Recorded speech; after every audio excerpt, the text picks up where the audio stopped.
신명기는 새로운 세대에게 주어지는 말씀이죠. 광야 40년을 지나고 그 과정 속에 믿음의 1세대들은 거의 사라지게 됩니다.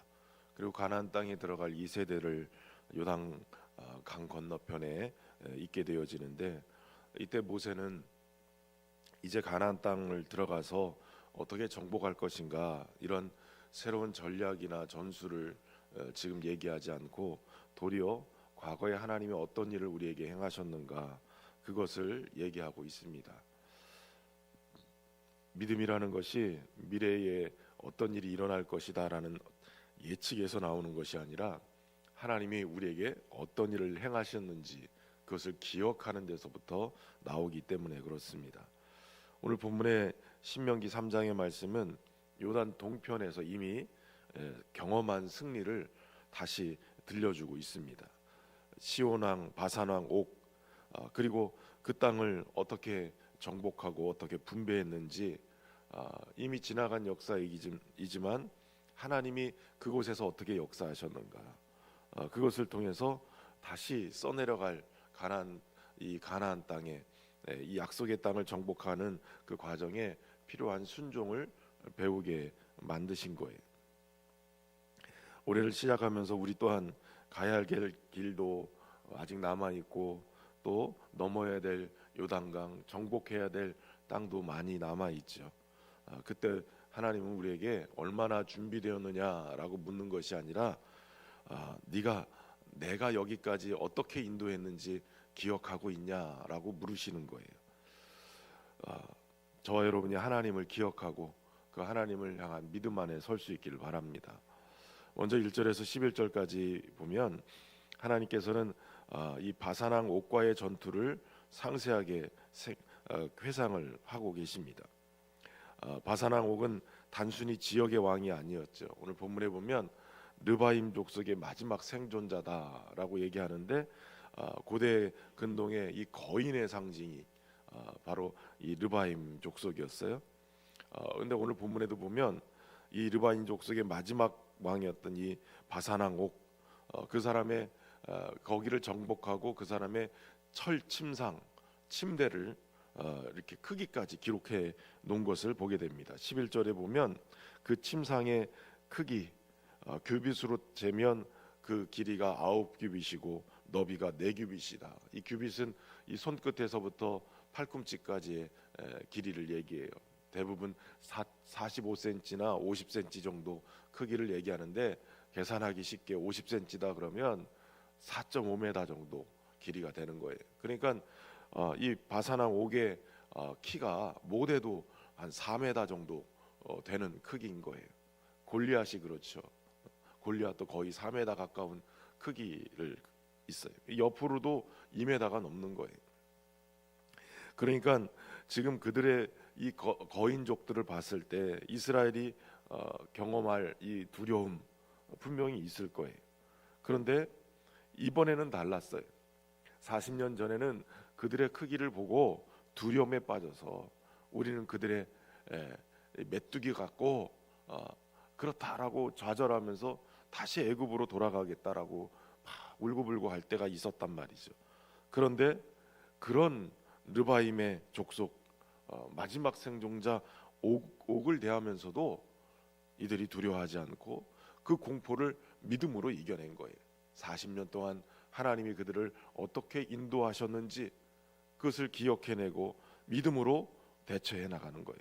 무엇보다도 하나님께서 모세를 통해서 아예 말씀을 하시죠. 3절에 보면 바산왕 옥과 그의 모든 백성을 우리 손에 넘기심에라고 얘기하는 거예요. 이미 하나님께서 모든 백성과 그 땅을 너의 손에 넘겨줄 것이다 라고 말씀하시니 두려워하지 말라는 거예요. 두려워하지 말라라는 하나님의 말씀에 순종하면서 그들이 하나님이 우리 손에 그들을 넘기셨다라고 믿고 그러고 나간 거예요. 전투가 시작되기 전에 하나님은 과거형으로 이미 그들을 두려워하지 말라, 너희 손에 넘기겠다, 이것을 믿고 순종하는 거예요. 여러분, 신앙은 결과를 보고 믿는 게 아니에요. 이미 결과를 보고 이루어 주신 것을 보는 것은 믿음이 아니에요. 믿음은 그저 눈에 안 보여도 말씀을 먼저 믿고 순종할 때 결과가 나타나는 거예요. 이스라엘이 강해서 이기는 게 아니라 하나님의 언약을, 말씀을 믿었기 때문에 이긴 거예요. 자신의 마음을 믿음 위에 두었기 때문에 그런 거예요. 믿음 위에 두었을 때 하나님이 일하시는 줄로 믿습니다. 예수님도 부활 이전에 제자들에게 말씀하시죠. 두려워하지 말라. 내가 담대하라. 내가 세상을 이겼노라 라고 말씀하세요. 십자가가 패배처럼 보였을지만 하나님 보시기에는 이미 예수님의 순종을 통해서 이기는 것을 보신 거예요.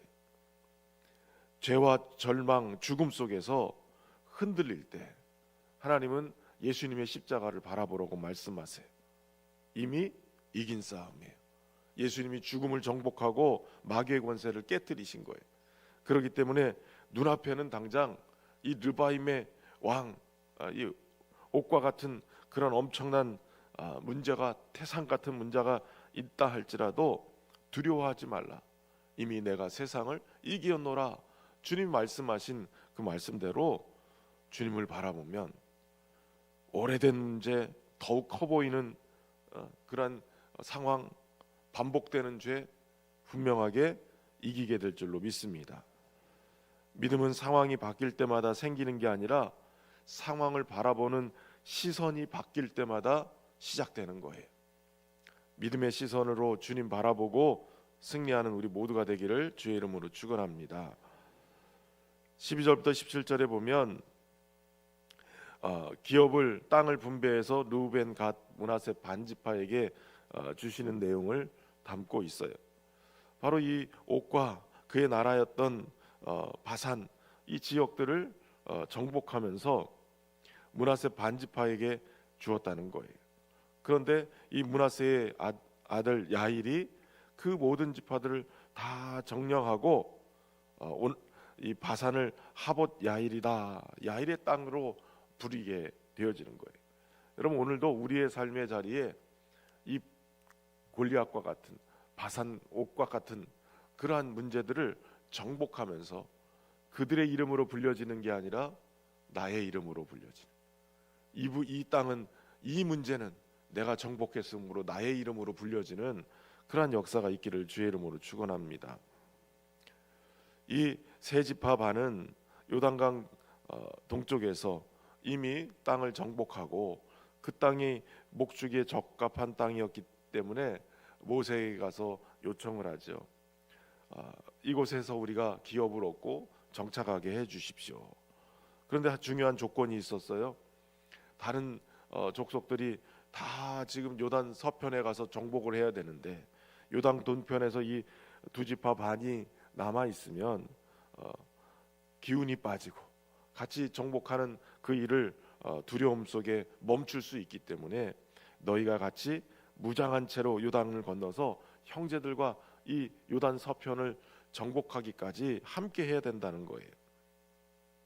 이미 땅을 정복하고 정착할 수 있는 두 지파 반이 있었음에도 불구하고 그들이 자신들에게 주어진, 함께 이스라엘 12지파에게 주어진 그 약속의 땅을 정복하는 일을 그들도 멈추지 않았다는 거예요.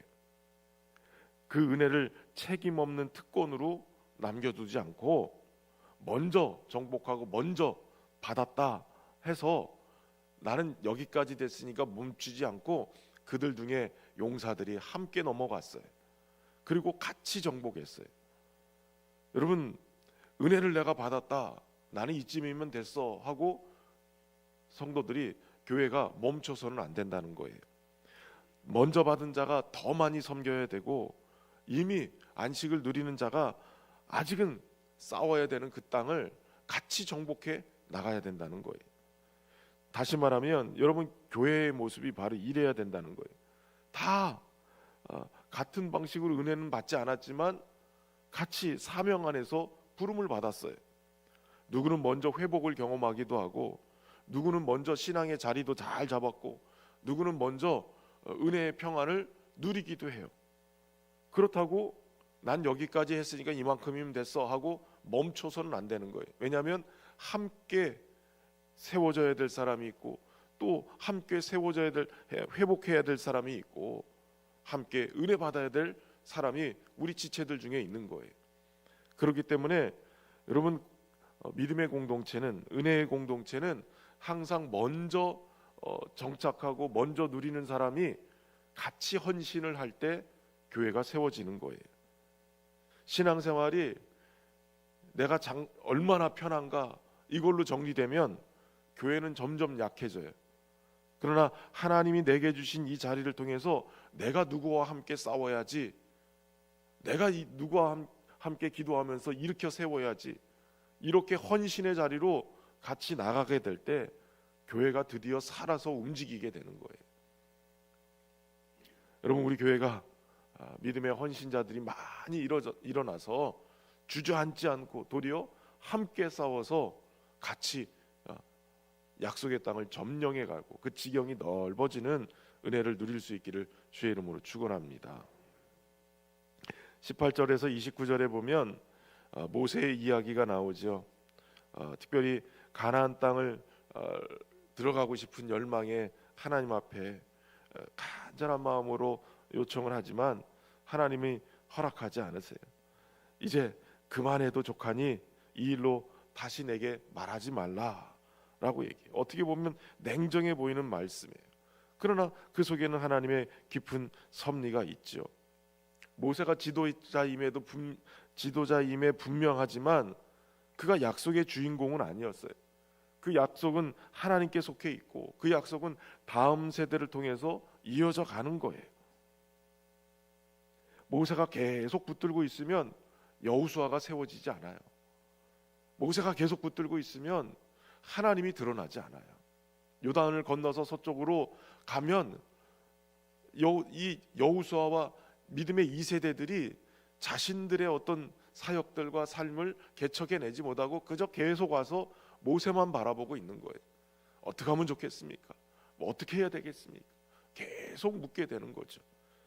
어찌 보면 하나님이 이 여호수아와 그 믿음의 다음 세대들이 그곳에서 정복 전쟁을 하고 다시 일할 수 있도록 하기 위해서 모세 보고 그만하면 됐다, 여기 멈춰야 된다라고 말씀하시는지 모르겠어요. 그러나 그 약속, 다음 세대를 키워가고 세워가고 만들어가는 그 약속을 붙들고 그들은 믿음을 키워나간 거예요. 모세는 가나안 땅을 들어가지는 못했지만 약속을 바라보는 믿음 안에서 생을 마감하게 됩니다. 히브리서 11장에 보면 이 사람들이 다 믿음을 따라 죽었으며 약속을 받지 못하였을 때 멀리서 보고 환영하였느니라 라고 얘기해요. 멀리서 보고 환영하면서 믿음을 따라서 죽은 거예요. 그렇다고 모세가 버려졌느냐? 그러나 예수님의 변화산 사건을 보면 그곳에 모세, 엘리야가 나타나서 예수님과 상의하는 모습이 보여져요.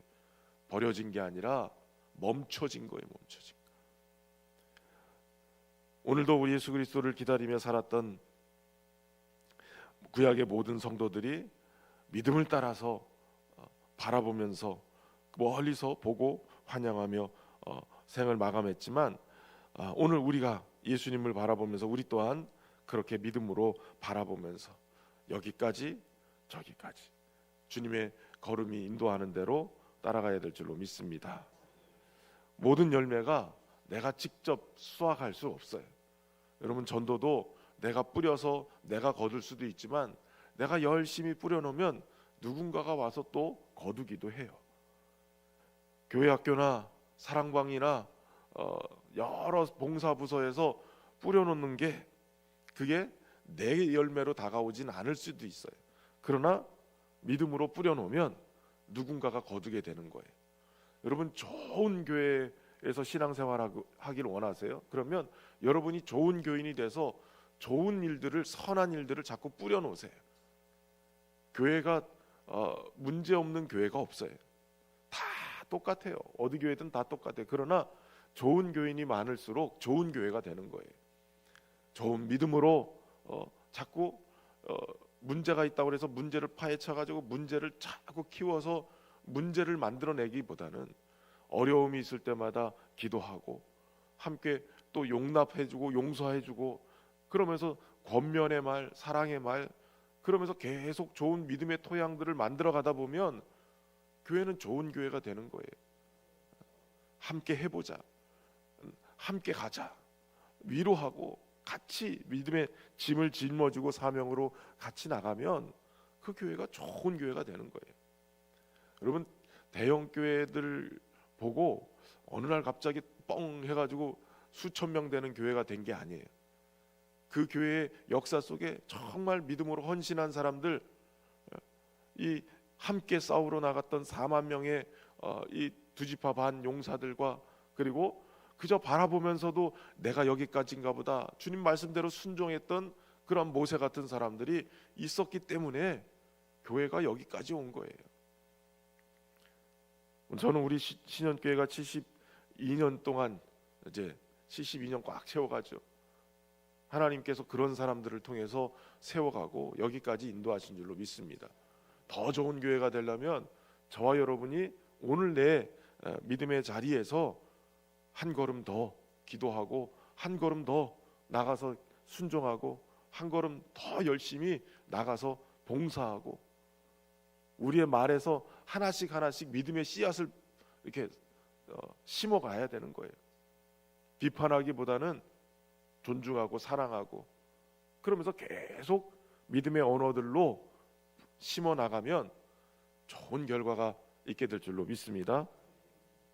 이미 주신 승리를 기억하고 두려움보다는 정복해가는 우리의 신앙이 되길 바라고, 이미 받은 은혜를 멈추지 말고 이 은혜를 나누면서 섬김으로 같이 봉사하고 아직 보지 못한 약속을 믿음으로 함께 걸어갈 때 하나님께서 시작하신 일 반드시 이루실 줄로 믿습니다. 기도하겠습니다.